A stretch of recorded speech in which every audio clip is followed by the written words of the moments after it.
एक गांव में एक आलसी आदमी रहता था। वह इतना आलसी था कि वह अपना कोई भी काम समय पर नहीं करता था। वह अक्सर सुबह देर तक बिस्तर में पड़ा रहता और फिर जब उठता तो कभी यहाँ बैठता, कभी वहाँ बैठता, कभी इससे बातें करता तो कभी उससे बातें करता, कभी बच्चों के साथ खेलने लग जाता तो कभी सुबह सुबह ही गैर जरूरी काम करने लग जाता। तो इस तरीके से वह अपना सुबह का समय व्यतीत कर देता और फिर जब दोपहर नज़दीक आने लग जाती तो सोचता कि अब तो दोपहर होने वाली है, इसीलिए स्नान करके पहले भोजन कर लेता हूँ, फिर काम करूँगा। फिर जब वह भोजन कर लेता तो सोचता अभी थोड़ी देर आराम कर लेता हूँ, फिर काम में लग जाऊँगा। जब वह आराम करने के लिए लेटता तो उसे नींद आ जाती और वह 1.5-2 घंटे की गहरी नींद में चला जाता। जब वह नींद से जागता तब तक शाम का समय नज़दीक आ जाता और वह सोचता अभी थोड़ी देर में काम शुरू करूँगा। लेकिन आदत से लाचार वह फिर कोई गैर जरूरी काम पकड़ लेता या फिर किसी मित्र या पड़ोसी से गप्पे मारने लग जाता या फिर कहीं आसपास घूमने निकल जाता। इस तरीके से उसकी शाम भी बीत जाती और रात आ जाती। रात में भोजन के पश्चात जब वह सोने के लिए जाता तो वह आत्मग्लानि से भर जाता। उसे यह सोचकर बड़ा दुख होता कि मेरा आज का दिन भी यूं ही बर्बाद हो गया। वह रात को यह निश्चय करके सोता कि मैं कल सुबह जल्दी उठकर अपने काम पर लग जाऊंगा, किसी भी प्रकार का टाल मटोल नहीं करूंगा और ना ही आलस्य करूंगा। लेकिन जब सुबह होती तो उसका आलस्य फिर उसे घेर लेता। उसका बिस्तर छोड़ने का मन नहीं करता। वह देर से उठता और आदतन वह सारे काम करता जो उसने पिछले दिन किए थे। तो इस तरीके से वह आलस्य और टाल मटोल के चक्र में फंस चुका था। ऐसा नहीं था कि वह कुछ करना नहीं चाहता था या फिर आलस्य के अपने इस चक्र को तोड़ना नहीं चाहता था। वह कई बार आलस्य के इस चक्र को तोड़कर अपने महत्वपूर्ण कामों को करने में जुट भी जाता था, लेकिन वह अपनी इस नई आदत को लंबे समय तक कायम नहीं रख पाता था और फिर से अपनी वही पुरानी टाल मटोल की आदत में फंस जाता था। उसके इस आलस्य और काम को टालने की आदत से उसके साथ साथ उसके घर वाले भी बहुत परेशान थे, क्योंकि वह उन कामों को भी टालता रहता था जिससे उसका घर चलता था। खेती उसकी आय का एकमात्र स्रोत थी, लेकिन वह खेती के कामों में भी टाल मटोल करता रहता था। वह ना तो समय पर जुताई बुवाई करता, ना ही फसलों की सही से देखभाल करता और ना ही समय पर फसलों को पानी देता, जिससे उसकी फसल औरों के मुकाबले कम होती थी और वह उससे उतनी आय नहीं कर पाता था जिससे उसके घर का खर्च आसानी से चल सके। घर में पैसों की कमी की वजह से अक्सर उसे पत्नी के गुस्से और तानों का सामना करना पड़ता था और कभी कभी तो बात लड़ाई तक भी पहुंच जाती थी, जिससे अब वह बहुत परेशान रहने लगा था। लेकिन वह चाह कर भी अपने इस मानसिक आलस्य के दुष्चक्र को तोड़ नहीं पा रहा था। एक दिन ऐसे ही वह अपने घर के बाहर बैठकर अपने आलस्य से बाहर निकलने का तरीका सोच रहा था कि तभी अचानक उसकी नज़र अपने घर से कुछ दूरी पर बने मंदिर में रहने वाले महात्मा जी पर पड़ी। महात्मा जी को देखते ही उस आलसी व्यक्ति को महात्मा जी की अनुशासित दिनचर्या की याद आ गई। उसने सोचा, ये महात्मा जी रोज सुबह 4 बजे से भी पहले उठकर गांव के बाहर की नदी से स्नान करके आ जाते हैं। उसके बाद जब ज़्यादातर गांववासी सो रहे होते हैं तभी अपनी पूजा पाठ और ध्यान इत्यादि के काम में लगे होते हैं, और जब तक गांव वालों की सुबह होती है और वो अपनी दिनचर्या की शुरुआत करते हैं तब तक ये महात्मा जी अपने मंदिर परिसर की साफ सफाई करके अपने मुख्य दैनिक कार्यों को खत्म कर चुके होते हैं। उसके बाद ये भिक्षा के लिए गांव में जाते हैं और भिक्षा लाकर अपना भोजन भी स्वयं बनाते हैं। भोजन करने के पश्चात ये पूरी दोपहर धर्म ग्रंथों का अध्ययन करते हैं और फिर शाम को मंदिर में आने वाले श्रद्धालुओं के साथ प्रवचन और वार्तालाप भी करते हैं। इसके पश्चात ये शाम की संध्या आरती करके अपना भोजन बनाते हैं और फिर रात में जल्द ही मंदिर के बाकी काम खत्म करके समय पर सो भी जाते हैं। तो आखिर ये इतने अनुशासित और कर्मशील कैसे रह पाते हैं? और ये महात्मा जी तो इतनी व्यस्त दिनचर्या का पालन वर्षों से करते आ रहे हैं। थोड़ी देर तक ऐसे ही प्रश्नों पर विचार करने के बाद वो आलसी व्यक्ति उन महात्मा जी के पास जाकर अपने आलस्य के कारणों का पता लगाने का निश्चय करता है। वह तुरंत ही उस मंदिर में पहुंच जाता है और उन महात्मा जी को प्रणाम करके उनसे विनती भरे स्वर में कहता है, मुनिवर, मैं आपके पास अपनी एक बहुत बड़ी समस्या लेकर आया हूँ। महात्मा जी ने कहा, क्या समस्या है तुम्हारी जिसे तुम इतनी बड़ी समझ रहे हो? उस आलसी व्यक्ति ने अपने आलस्य और टाल मटोल की पूरी कहानी महात्मा जी को सुना दी। उसने कहा, मुनिवर, मैं बहुत आलसी हूँ और काम को टालता रहता हूँ। मैं सुबह देर से सोकर उठता हूँ और फिर अपना सुबह का समय गैर जरूरी कामों में बर्बाद कर देता हूँ। उसके बाद मैं सारा दिन अपने महत्वपूर्ण कामों को टालता रहता हूँ और मेरा पूरा दिन बस यूं ही बर्बाद हो जाता है। और जब रात होती है तो मुझे खुद पर ग्लानि होती है और दुख भी होता है कि मैंने पूरा दिन बस यूं ही बर्बाद कर दिया। लेकिन अगले दिन मैं फिर वही सारी गलतियां दोहराता हूँ और समय को बर्बाद करता हूँ। मुनिवर, मैं आलस्य और टाल मटोल के बुरे दुष्चक्र में फंस चुका हूँ और इससे बाहर नहीं निकल पा रहा हूँ। कृपया मुझे अपने इस आलस्य से बाहर निकलने का कोई रास्ता दिखाएं। मैं आपके पास बड़ी उम्मीद लेकर आया हूँ।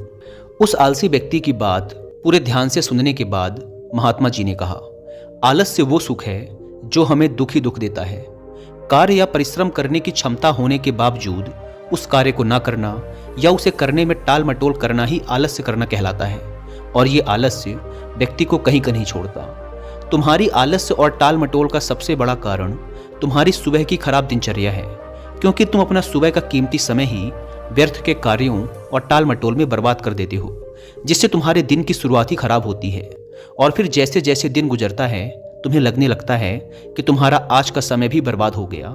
फिर तुम्हारा मन और भी ज़्यादा आलस्य और टाल मटोल करने लगता है, जिससे तुम्हारा बाकी का समय भी यूं ही बर्बाद हो जाता है और तुम कुछ भी महत्वपूर्ण नहीं कर पाते और इस आलस्य के चक्र में फंसकर रह जाते हो। अगर तुम अपने सुबह को जीतना सीख लो, अगर तुम अपने सुबह के समय का सदुपयोग करना सीख लो, तो तुम्हारा बाकी का दिन आसानी से संवर जाएगा। लेकिन सुबह को जीतना इतना आसान नहीं है। इसके लिए तुम्हें कुछ महत्वपूर्ण आदतों को अपने सुबह की दिनचर्या में शामिल करना होगा और उनका दृढ़ता से पालन भी करना होगा। तो आज मैं तुम्हें सुबह की ऐसी 7 आदतों के बारे में बताऊंगा, जिनको अगर तुमने अपने सुबह की दिनचर्या में शामिल कर लिया तो ना केवल तुम अपने आलस्य और टाल मटोल से छुटकारा पालोगे, बल्कि एक अनुशासित और मजबूत व्यक्तित्व वाले इंसान भी बन जाओगे। तो इन 7 आदतों के बारे में ध्यान से सुनना। सुबह की पहली आदत जो तुम्हें अपनानी है वो है ध्यान का अभ्यास। चित्त को एकाग्र करके किसी एक वस्तु पर केंद्रित कर देना ध्यान कहलाता है। ध्यान करने से आत्मिक तथा मानसिक शक्तियों का विकास होता है।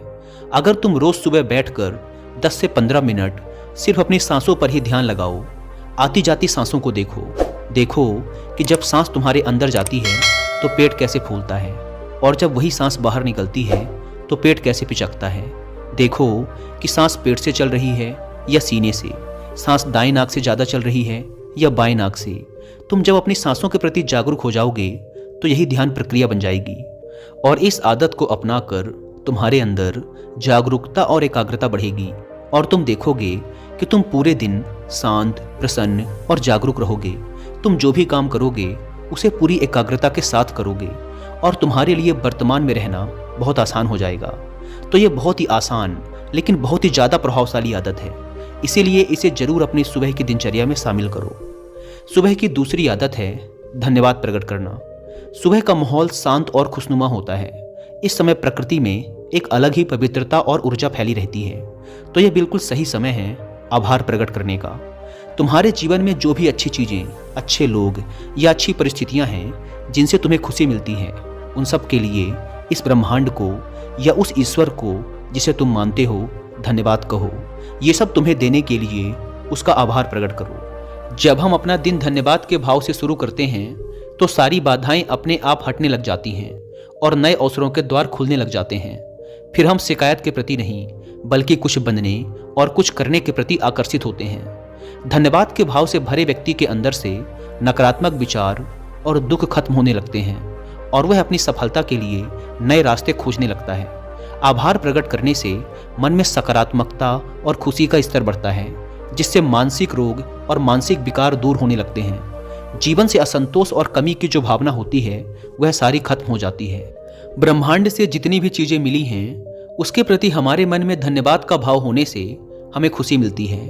उसके बाद खुशी की ये तरंगें हमसे निकलकर पूरे ब्रह्मांड में फैलने लगती हैं। खुशी की ये तरंगें हमसे मिलकर आसपास के वातावरण में भी फैलने लगती हैं, जिससे हमारे साथ साथ पूरा ब्रह्मांड खुश हो जाता है। साथ ही आभार प्रकट करने से हम अपने आसपास के लोगों के प्रति हमेशा धन्यवाद से भरे रहते हैं, जिसकी वजह से लोगों की नज़र में हमारी जो छवि होती है वह अच्छी हो जाती है। लोग हमको एक अच्छे और भले इंसान के रूप में देखने लगते हैं। इससे यह होता है कि जो भी हमसे मिलता है वह हमारा दोस्त बन जाता है और हमको पसंद करने लगता है। संक्षिप्त में कहें तो रोज धन्यवाद प्रकट करना जीवन में सुख, शांति और समृद्धि के द्वार खोल देता है। इसी तरह तीसरी आदत है व्यायाम। व्यायाम यानी कसरत करना बहुत ही जरूरी है। अपनी सुबह की दिनचर्या में व्यायाम या योगासनों को शामिल करना व्यक्ति को चमत्कारिक रूप से बदल कर रख देता है। नियमित रूप से व्यायाम करने से व्यक्ति का मन बहुत ही प्रसन्न और उत्साहित रहता है। दिन भर शरीर में ऊर्जा बनी रहती है, शरीर मजबूत और आकर्षक बनता है, खाया पिया शरीर पर लगता है। एक नियमित रूप से व्यायाम करने वाला व्यक्ति लोगों की भीड़ में भी सबसे अलग नजर आता है। व्यायाम शरीर की कमजोरी, जकड़न और थकान को दूर करके व्यक्ति के आलस्य को खत्म करता है। साथ ही यह व्यक्ति को अनुशासित भी बनाता है। व्यायाम करने से मानसिक तनाव और चिंता में कमी होती है, क्योंकि ज़्यादातर व्यक्तियों को अधिकतर चिंता तो अपने शरीर और स्वास्थ्य को लेकर बनी रहती है, लेकिन व्यायाम करने से व्यक्ति का शरीर स्वस्थ बना रहता है, इसीलिए उसकी चिंताएं और परेशानियां भी कम हो जाती हैं। तो तुम्हें अपनी दिनचर्या में व्यायाम को जरूर शामिल करना चाहिए, और वो भी कम से कम 30 मिनट रोज। सुबह की चौथी महत्वपूर्ण आदत है अच्छी किताबें पढ़ना। दुनिया में जितने भी महान और सफल लोग हुए हैं, उन सब में एक आदत होती है कि वो सभी अच्छी किताबें पढ़ने के शौकीन होते हैं। वो अपने काम या शौक से जुड़ी किताबें पढ़कर लगातार कुछ नया सीखते रहते हैं, जिससे वो दूसरे लोगों की तुलना में बहुत आगे निकल जाते हैं। किताबों को पढ़ना भी एक ध्यान है। जब हम अपनी मनपसंद किताबों को पढ़ने में इतना खो जाते हैं कि हमारा अपनी आसपास की घटनाओं पर ध्यान ही नहीं रहता, तो यह भी एक ध्यान प्रक्रिया बन जाती है। इसीलिए जिन लोगों को ध्यान करने में समस्या होती है, उन्हें अपनी मनपसंद किताबें पढ़नी शुरू कर देनी चाहिए। किताबें पढ़ने के बहुत से फायदे हैं, जैसे इससे एकाग्रता बढ़ती है, दिमाग तेज होता है, तनाव कम होता है, जानकारी बढ़ती है, बात करने, बोलने और लिखने की कला विकसित होती है, कल्पनाशीलता बढ़ती है, याददाश्त बढ़ती है, अच्छी नींद आती है, अकेलापन दूर होता है और ये हमें एक बेहतर इंसान बनाती हैं। इसीलिए तुम्हें हर दिन सुबह या रात में सोने से पहले किताबें जरूर पढ़नी चाहिए। सुबह की 5वीं आदत है लक्ष्य निर्धारित करना। सुबह सुबह हमारा मन ज़्यादा शांत और स्पष्ट होता है। हम ज़्यादा स्पष्टता के साथ सोच सकते हैं। इसीलिए दिन भर में क्या क्या काम करना है, कौन सा काम किसे सौंपना है या किस नए काम की शुरुआत करनी है, इन सब चीज़ों की योजना सुबह सुबह ही बना लेनी चाहिए। लक्ष्य निर्धारित करना इतना जरूरी क्यों है? क्योंकि हमारा मन इतना चंचल होता है कि वह एक दिशा में आगे बढ़ने के लिए तैयार नहीं होता, बल्कि जो मन को अच्छा लगता है उसी दिशा में कार्य करने के लिए हमें मजबूर करता रहता है। मन की इच्छाएं मौसम की तरह होती हैं, जो हर कुछ समय अंतराल के बाद बदलती ही रहती हैं। इसीलिए मन की इन इच्छाओं को नियंत्रित करने के लिए लक्ष्य को निर्धारित करना बहुत आवश्यक होता है। जब हम लिखित रूप में अपना लक्ष्य निर्धारित कर लेते हैं, तो हमारा लक्ष्य हमें एकदम साफ साफ दिखाई देने लगता है और लक्ष्य निर्धारण के द्वारा हम अपने मन पर काफ़ी हद तक काबू भी पा लेते हैं। लक्ष्य निर्धारण के द्वारा हमें अपने मन को एक कार्य में केंद्रित और एकाग्रचित करने में मदद मिलती है। सुबह की 6ठी आदत है पानी पीना। सुबह उठते ही 2-3 गिलास पानी पीना शरीर के लिए अमृत का कार्य करता है। सुबह सुबह पानी पीने से पेट अच्छे से साफ होता है। शरीर में रात भर में जो भी पानी की कमी हुई है, उसकी पूर्ति हो जाती है। सुबह अच्छे से पानी पी लेने से शरीर में दिन भर ऊर्जा और ताजगी बनी रहती है। सुबह ज़्यादा पानी पीने का एक फायदा ये भी होता है कि फिर हमें दिन भर बार बार प्यास नहीं लगती। अगर शरीर में पर्याप्त पानी की मात्रा बनी रहती है, तो इसके बहुत सारे फायदे भी होते हैं। जैसे इससे शरीर की अच्छे से सफाई हो जाती है, त्वचा चमकदार और सुंदर दिखती है, दिमाग तेजी से कार्य करता है, पाचन में सुधार होता है और शरीर का वजन नियंत्रित रहता है, जिससे शरीर को आलस्य और थकान कम होती है। इसीलिए सुबह उठकर गुनगुना पानी पीना बहुत ही अच्छी आदत है। सुबह की 7वीं अच्छी आदत है कि सुबह का नाश्ता अच्छा और पौष्टिक हो। नाश्ता हमारे दिन का पहला भोजन होता है, इसीलिए इसका पौष्टिक और अच्छा होना बेहद जरूरी है। अगर हम सुबह सुबह ही ज़्यादा भारी, तेल युक्त या कोई ऐसा नाश्ता कर लेते हैं जो हमारे शरीर के लिए अच्छा नहीं है, तो हमें सुबह सुबह ही भारीपन और आलस्य महसूस होने लगता है, जिससे हम अपने कामों पर सही से ध्यान नहीं दे पाते।